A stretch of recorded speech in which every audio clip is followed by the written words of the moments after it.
Jenna, thank you so much for joining me today on the Pregnancy, Birth and Recovery podcast.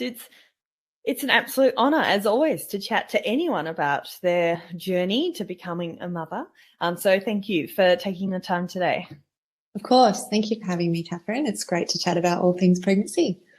Absolutely. So you're just telling me off air your pregnancy journey started with a bit of a surprise. Let's dive straight into that, Jenna. What happened? Yes, so my partner and I, we fell pregnant on our first try. So we hadn't really considered the first trimester period and what that would be intersecting with, which happened to be the final semester of my degree. So I was navigating those first 12 weeks with a lot of fatigue, a lot of exhaustion, and trying to manage that with the pressures of completing a degree, exams, and a thesis was not easy.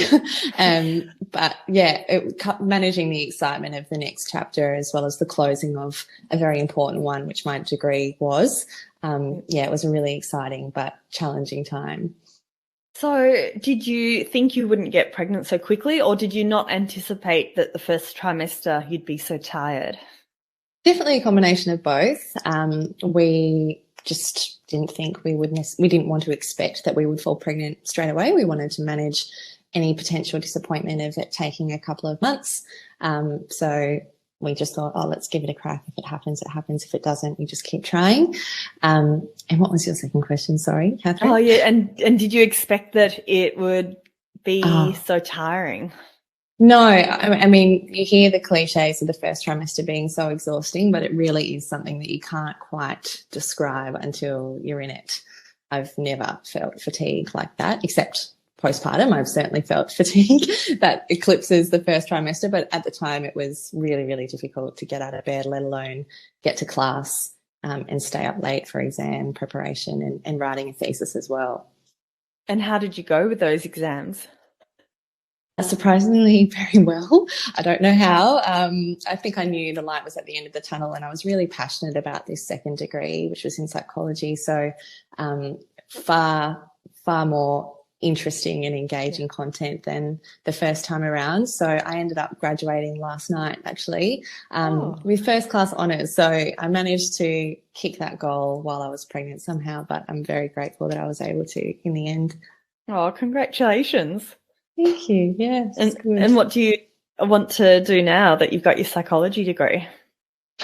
Well, now that I have a son, I'm not too sure, and I'm not in as much of a rush. The perspective change that comes with matrescence and becoming a mother has been really quite confronting for me, because prior to being pregnant, I was a very ambitious person. In 2020 had embarked on a career change, and part of that process was starting this degree. And it's just ironic that now at the end of that, I'm now in this new chapter of motherhood, which is very undefined in terms of how long I will make this my full-time priority. So I'm not too sure what my plans are, and that's sort of daunting, but also very exciting to keep things open-ended.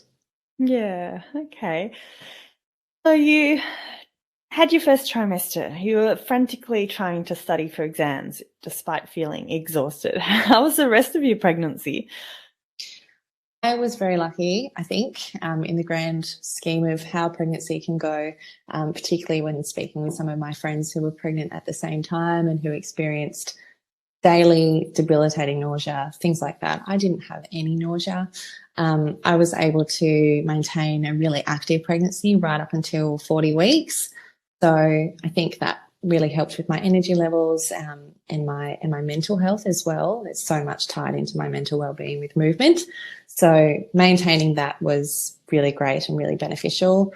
I think prioritising my diet in the way that I was able to, because I didn't have any food aversions either, obviously had a really beneficial effect for me and Bub as well. So as my doctor said, I had a very boring pregnancy, no complications, no drama, which was good. Yeah, absolutely. And at what stage did you start really thinking about the birth and preparing for birth? I was very excited about the birth and was trying to focus more on postpartum. very early on, I had somebody say to me, which I'm grateful for, was the birth is the beginning, not the end. And so many women focus on their birth and planning for that and sort of forget about planning for postpartum. So I thought about that early on, sort of had my ideas as to how I would have loved labour to go quite early on so that I could devote a lot of time to planning after birth. But I really started feeling the anticipation build in probably the last 5 or 6 weeks, and maybe around week 34, 35 when I stopped working and started spending a lot of time feeling that nesting urge build, knowing that birth was really on its way. And I don't speak to a lot of people who mention what you just did in terms of you were really focused on planning for postpartum, and that's amazing to hear. What were you like? How were you planning for postpartum during pregnancy?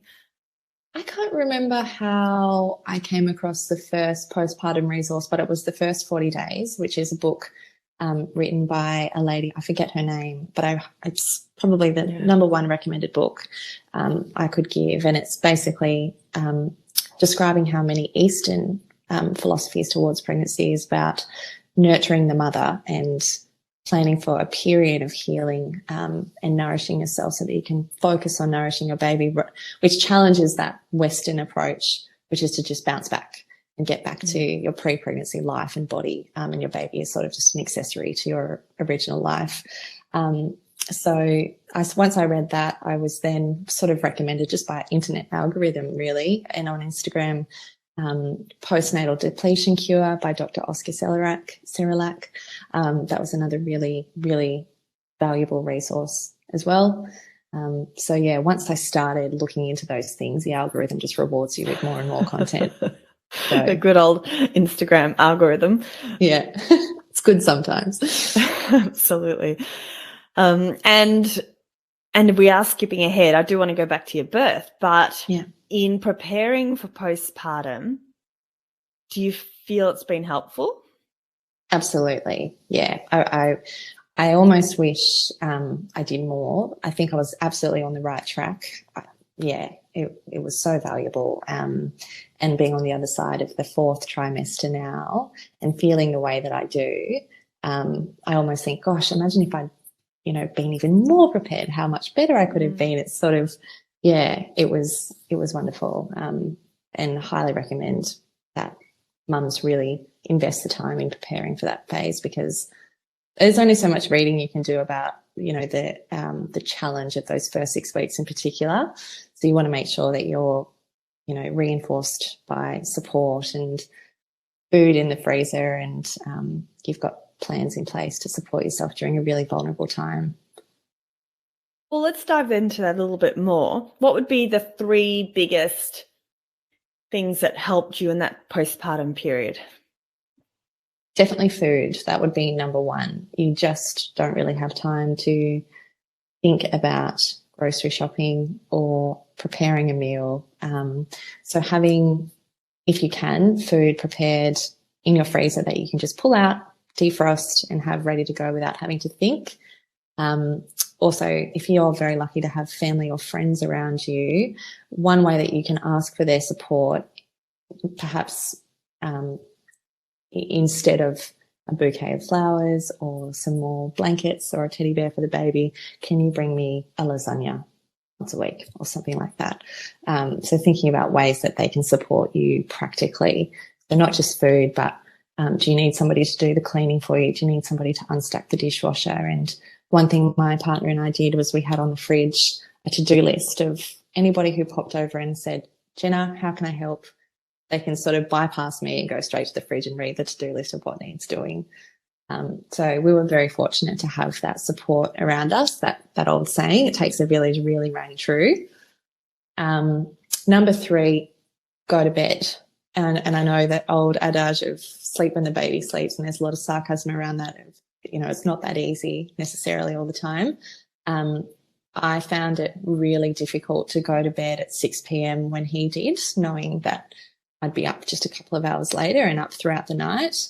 But despite that difficulty in grieving losing that time on the couch with my partner at night time, we really cherished that time together and just going to bed made the next day so much more manageable. So I think food, support, and sleep. Oh, love that. Now, just out of interest, how did your family and people close to you, how did you get them on board with the whole, helping out in a practical way? I think we were just extremely lucky to have parents and family around us who had been through the experience themselves, obviously, of having children or having grandchildren. And so I think we were just incredibly lucky to have them nearby and them so willing to offer their help in exchange for cuddles with a newborn baby. Not many people would pass that up. So I think we were just really lucky in that respect. But coming from a perspective of it's really important to nurture the mother so that she can nurture her child, and that perspective helped get them on board, I think. You're not just doing this for me, you're doing it for the baby, really. Because if I'm able to tend to him and focus on him, then he gets the best from me and he gets my energy. And yeah, that's lovely. Okay, let's rewind a bit. Talk us through the lead up to your birth. So, like I said, I was pretty active up until about week 40 when my doula, she started saying it's time to start, conserving your energy for labour. So I started winding down and just taking things easy at home.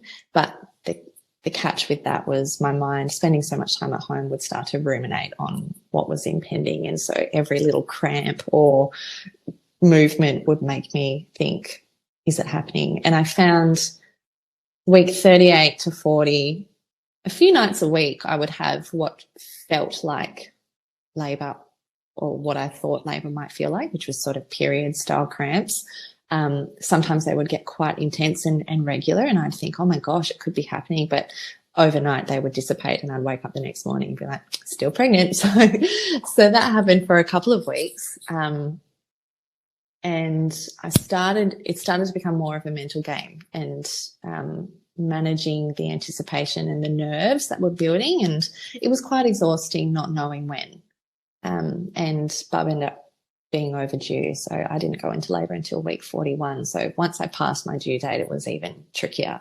So it was more about managing the mental side of things towards the end. Yeah. Okay.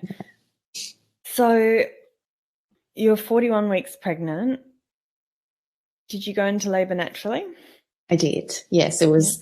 I went into labour the morning, 2 a.m. Of the day that I was scheduled to go to the hospital and start discussing induction. So it was very good timing by him. Yeah. And what happened? So contractions started at 2 a.m. I was woken up by them. I was actually dreaming that I was having contractions at the hospital, and then I sort of woke up and I was like, oh, was that real? And then another one came on, and it was. So I laid in bed.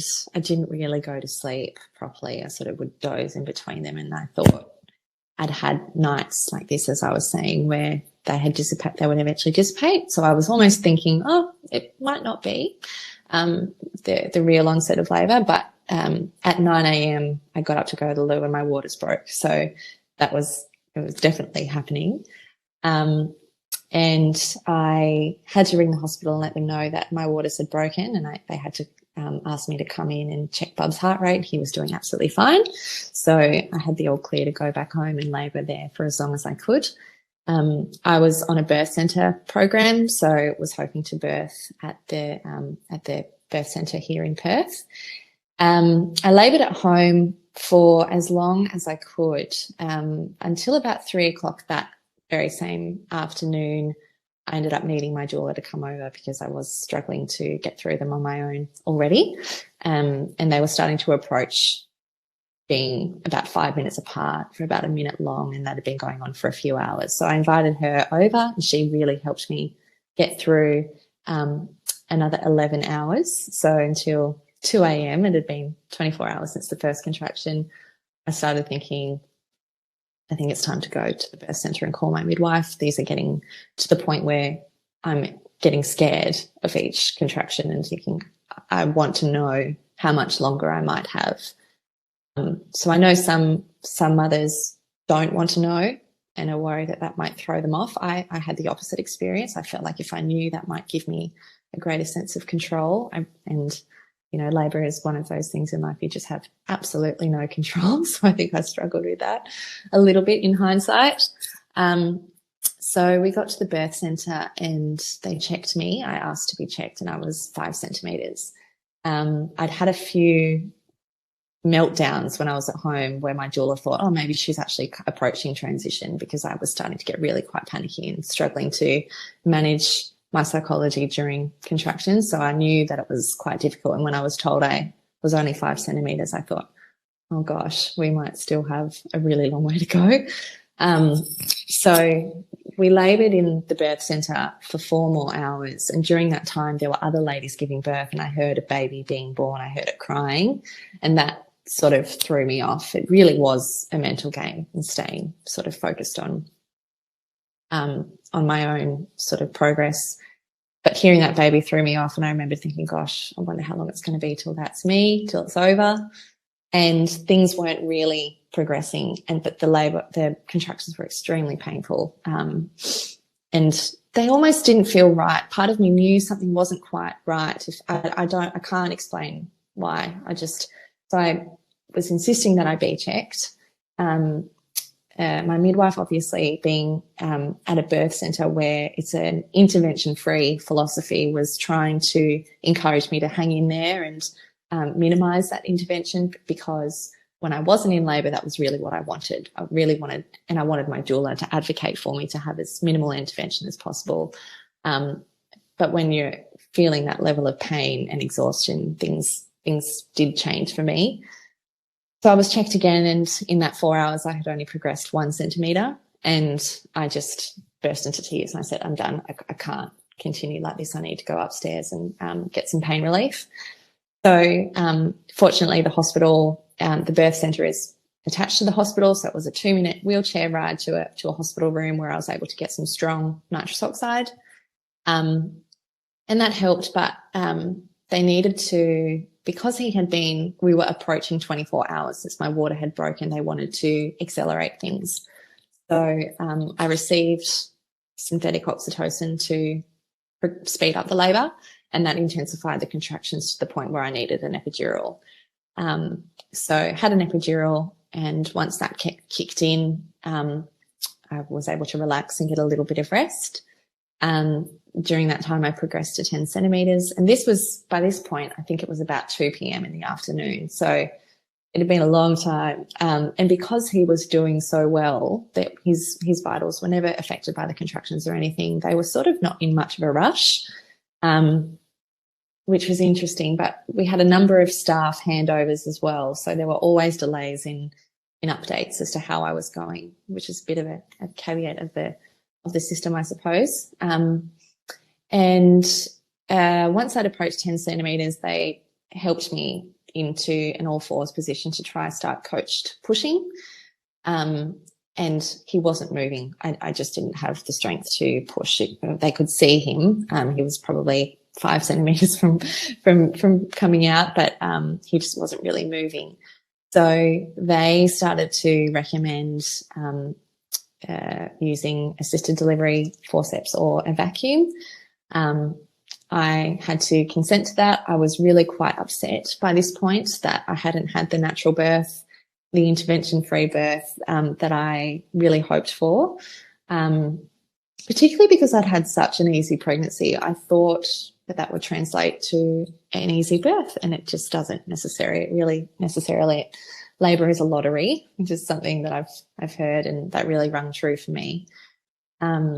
Anyway, so we ended up choosing a forceps and an episiotomy because a vacuum required you having the strength to assist in pushing, and I just couldn't. So I was taken up to theatre, and when the forceps were administered, they weren't locking onto my son's head properly, so we couldn't work. They weren't working. They failed. So we ended up having to have a caesarean. So by that point, I just said, just do whatever you need to do to get him out. I'm just so exhausted. So this was hour 42 by this point, 8 o'clock the very following day. So, within my partner sat down. Oh, sorry, after you. Okay. Oh, yeah. My partner, he sat down next to me in the theatre, and the curtain went up, and we were just chatting, expecting it to be maybe another 45 minutes till we saw the baby. And in mid-conversation, we just hear this cry. And we thought, oh, my gosh, was that a baby? And they just told him up, and there he was. And it was over so quickly in the end. So, yeah, I was delirious, exhausted. But when he was put on my chest, it just sort of went to the back of my mind straight away. He was here. Oh, wow. Yeah. What a journey. Indeed. Quite a journey, and the polar opposite to what I had hoped for, really. I wanted intervention-free, natural, and I pretty much received every intervention under the sun. Yeah. I'm sorry to hear of your experience, that it wasn't as you'd hoped. How long were you pushing for? Well, I was fully dilated at 2 p.m. and he wasn't born until 8. So he was really in my birth canal for 6 hours. Yeah, right. Yeah. And that decision for forceps was made pretty much in that last hour or so before he was born. Yeah. So your baby's on your chest after a mammoth, huge journey to get there. How has recovery been, considering you've effectively had a vaginal birth and a caesarean birth? How's the physical recovery going? Well, he's 13 weeks tomorrow, so I feel mostly better now.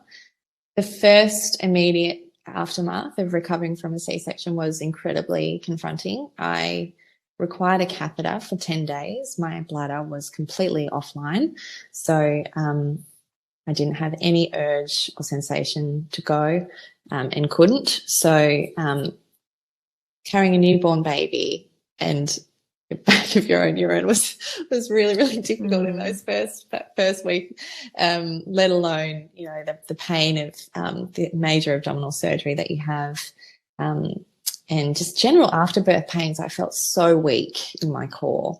I just had no strength, and the back pain of learning to breastfeed and, you know, those awkward positions that you have to be in holding your baby for extended periods just meant that recovery was exhausting physically. Didn't help me mentally that I, you know, when my baby had arrived, I hadn't slept for 42 hours and had been through what I had and was sort of navigating or processing what I'd just been through. So, yeah, the first couple of weeks, really quite a blur now looking back on it, but I look at photos every now and then and I just think I was so swollen and hunched over and feeling very sorry for myself, I suppose. But and the exhaustion of having a newborn doesn't help either. You know, you don't get to recover overnight, with a good night's sleep. Yeah. It sounds like a total roller coaster ride with a crash landing at the end. But you've got a beautiful baby. That's it. And but sometimes, saying, oh, but look what you've got, it does sometimes invalidate the grief that is very important for some women to feel and to process. And so I would feel like, oh my gosh, I really shouldn't complain about the extreme pain that I'm in right now, because look at my beautiful baby who I love and I can't imagine life without him. So there's a lot of tension with how you're feeling. You're processing grief and the most incredible love you've ever experienced at the same time. Yeah, it is crazy. And I'm going to link 2 previous podcast episodes where I've chatted, I don't have them at hand, but one's with a psychologist where we talk about exactly this, processing the birth and healing after a birth. So there's 2 podcast episodes that I will link. I wish I knew them off the top of my head. No, that's but okay. You're absolutely right. Yes, you do have a beautiful baby now, and yes, but you're absolutely right in terms of it. What you still went through is a validated emotion that you don't need to brush under the carpet, and we can process. And Yeah, and verbalize them and complain, Yeah. be a little, wallow a little bit if that helps you eventually come out the other side having felt that the release that can come from a good cry session, there were plenty of those. And who, like, was there anything that helped you to process your birth in particular?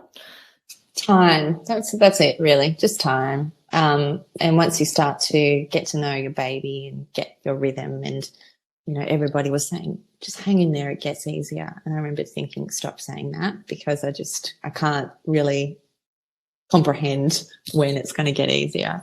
But it did. It did. I'm one of those annoying people now who just says that. So it was just the passing of time. And now I do look back on it, and I do still think, yeah, wow, that was full on. But I found myself for the first 6 or so weeks just talking about it almost incessantly. Anyone who would ask, I'd go on this, and I'd be like, I'm so sorry, just don't ask me about it, because I'm finding myself really wanting to talk about it or write it down. But eventually that must have helped, because it's just not really happening that much anymore. Yeah. So getting it down on paper, maybe, yeah. And did you find you're having like flashbacks? Not really. Flashbacks, yeah, not really, not involuntary ones. I was definitely going back to them and trying to, there's a lot I don't remember. I don't remember getting from the theatre to my hospital room, for example. There was so much that, I guess, the cocktail of adrenaline and cortisol after going for so long. Yeah, a lot of women say you forget the pain of labour, and maybe that's what I'm going through. Yeah, so sometimes going back to it was helping me to sort of piece together what happened. And for a while I was trying to do that, to understand why. Was there a point where I should have waited or should have done something differently, trying to get some certainty as to what happened. But I've really let go of that now, and I'm at peace with probably never knowing why things panned out the way that they did, and that's okay. Yeah. And you're now 13 weeks, and you mentioned that time helped. How much time did it take for you to feel more at ease with what had happened? Probably a bit longer than 6 weeks. 6 weeks seems to be this magic number where you wake up on the 6th week and you're back to normal. That wasn't the case for me. I remembered still being quite concerned about the lack of strength I had in my abdominals then, and the pain I was still experiencing with my back, and just not feeling, definitely not feeling my pre-pregnancy self, still not feeling that fully yet. But I'd say at around maybe 8 weeks, things started to really take a turn. I followed the first 40 days principles as much as I could, and stayed at home for that first 40 days. I got out probably once or twice. Yeah, twice. So post then, between week 7 and 8, when I was getting out more, that helped my mental health. That helped lift, got a sense of life before pregnancy. Not that I would go back to it, but just, being out amongst society again and having a cup of coffee with my partner and things like that really helped me shift into this new normal and feel good again. Yeah, great. And let's talk about postnatal recovery, because that's my jam. Yeah. How are you helping to prioritize your recovery, like physically? And as you mentioned, your abdominals feel really weak. What sort of things are you doing? Yeah, so again, coming back to food, I think nourishing yourself, eating plenty of protein, healthy fats, lots of collagen-rich, slow-cooked meat, I really do think has helped me feel better sooner, as opposed to if I was eating foods perhaps less abundant in those things to help with tissue repair. But slowly getting back into exercise, definitely not rushing. I did barely anything those first 6 weeks. I really just tried to prioritize my rest. The hospital I was at offered physiotherapy exercise classes that were tailored to postpartum bodies. So really gentle strength building exercises, gentle abdominal work. I did have some degree of diastasis recti. I still do have some separation. So I had to tailor things even more and take the core work a little more gently again. But doing something every day to just gently move my body, whether it's just some stretching, rolling out on a foam roller, doing a little bit of crunches or squatting, gentle, walking. So really just easing back into it. I go to a couple of Pilates classes a week, which was a lifesaver during pregnancy for my mobility. So slowly getting back into those things, but definitely putting pause on any significant weight loading exercises that I was doing pre-pregnancy for a bit longer. Yeah, that sounds amazing. And more so, like research is just showing that first 6 weeks, we really do want to have a protective approach to the pelvic floor and core. Just like if you had a hip replacement or a knee reconstruction, you wouldn't be going out doing strength work. It would be definitely about the protect and then getting into the gradual, slow rehab plan. So it sounds like you're handling that all really well. Yeah, I think if you can, finding a pelvic health physiotherapist is a fantastic resource, because she said to me at my 3-week appointment, you don't get these 6 weeks back. You need to, give your body its best shot to recover within this first period, and that was gold advice. Yeah, absolutely. Unfortunately, in Australia, not women. We don't have that as an option. Some countries do now have a pelvic floor assessment offered to all women who've had a baby. But I believe in Australia, and this is quite a new change, that if you've had a 3rd and 4th degree tear, you now get access to a pelvic floor physio. So we're taking steps in the right direction. But if anyone can afford it, or definitely go see a pelvic floor physio. And if you can't afford it, but you've got issues with concerns with incontinence, prolapse, or anything at all, you can actually get a referral to your local continence clinic. So for anyone listening, if you think I really need to see someone but I can't afford it, go and have a chat to your GP and see what's in your local area. There might be a really long wait list, but it might be worth getting yourself on the wait list. Sorry, a bit of a tangent there, Jenna. No worries. Hey, Catherine, I'm just checking my my battery. I've just been notified I've got 10% left. That's okay. So I think I've just turned off. Yeah, that's okay. Sorry? Okay. We can cut that out, Jono. Thank you. So, Jenna, you've taken us on an incredible journey that you've had. You've talked us through your pregnancy, your birth. You've talked about how, things that you've done to really help with your recovery. So you've shared so much. To wrap this up, because I am mindful of your time, but is there anything you would want, any final words that you'd like to mention, any final words of wisdom for women who are listening today who might be pregnant or who've had a baby? Yeah, I think for me, and I'd love to pay that forward, it's remembering that birth is the beginning. And if you can prioritize your postpartum period, I think that's the best thing you can do to set yourself up for a really magical first 12 weeks with your newborn baby. And bolster yourself against the challenges of no sleep, not being able to feed yourself as well as you'd like, not being able to move your body in a way that really nourishes your mental well-being as well.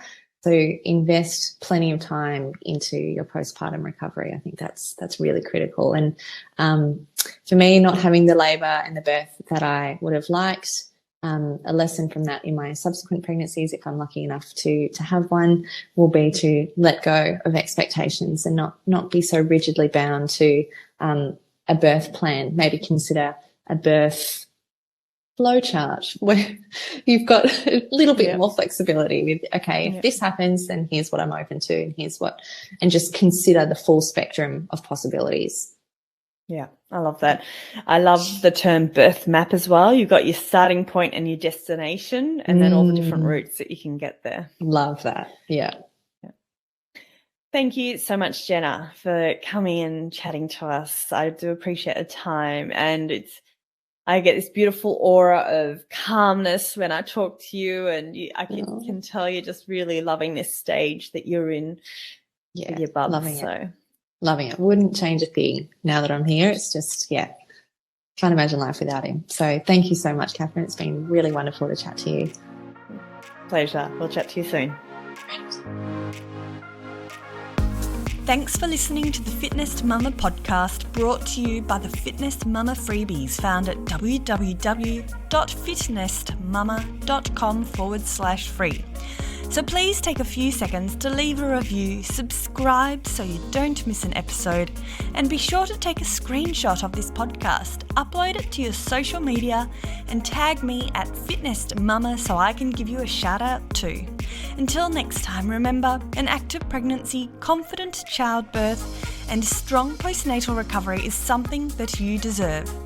Remember our disclaimer: materials and contents in this podcast are intended as general information only and shouldn't substitute any medical advice, diagnosis, or treatment. I'll see you soon.